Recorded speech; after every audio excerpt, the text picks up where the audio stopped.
This here is the brand new iQOO Neo 10R. So today let's unbox and I'll give you my very first impressions of this smartphone, and without wasting any precious time, let's begin. Now a quick note, the gaming review of the Nothing Phone 3a is live right now, so make sure you check it out and find out if this here is a good smartphone for gaming or not. So in this impressions video, I am not going to bore you by talking about the specs and what is, but rather my actual first impression of using this smartphone for around 2 to 3 hours. First up, the one thing that I really love about this smartphone is that for this price point, you get the charger.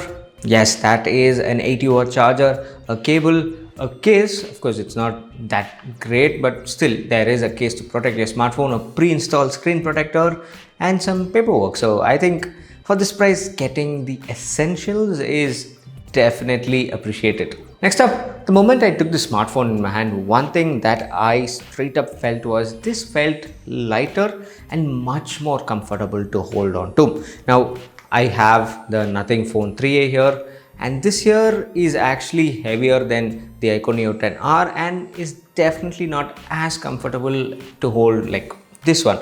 Now this has, like these curved edges on the back, making it really comfortable to hold on to, and it is kind of a little less wider than the Nothing Phone 3a. So overall, when it comes to in-hand feel, I think the iQOO Neo 10R is pretty nice to hold on to. Next up, the display is definitely bright. Now I did take it outside for some time, and at the max brightness, outdoor visibility was really good, no problem. And I also played few videos on YouTube, like these 4K and 8K HDR videos and all that, and also some music videos, and those looked really nice. And talking about videos, the speaker quality on this is kind of good. So this is just my first impressions. I haven't tested it out a whole lot, but on my initial testing, the speakers are definitely loud. So you do get stereo speakers here, so sound is from here and here. Now when it comes to the bass, I really don't think it's that bassy,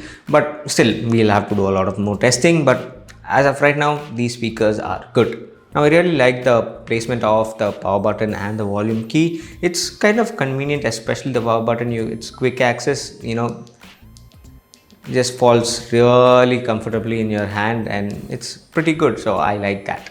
But one very evident thing is that the back is definitely cheap feeling. Of course, it's plastic, so it is definitely cheap feeling. But please buy this color if you don't want the flashy blue one. No, I'm really not a huge fan of that, but this is actually very elegant to look at. I really love this. And finally, I did test this camera for some time, and initial impressions, the back camera, the 50 megapixel camera is good. We'll have to test it out in more scenarios, but as of right now, it's kind of good. The front camera is definitely good. It is sharp, so I really like that. But we haven't tested out a lot of things. There are loads of features to check out. So if you have any specific questions about the camera, definitely let me know. And this is my first impressions of the iQOO Neo 10R after using it for around 2 to 3 hours. And I have to say, this here primarily is an amazing smartphone to hold on to. The in-hand feel, the comfort of using this is pretty good because of those curved edges at the back. It actually sits really well in hand. The display is good, the speakers are loud, and there are a lot of things to test out. So make sure you subscribe, and a gaming review will definitely be coming out. So make sure you check it out. So thank you for watching, and this here is Suman signing off once again. Catch you later.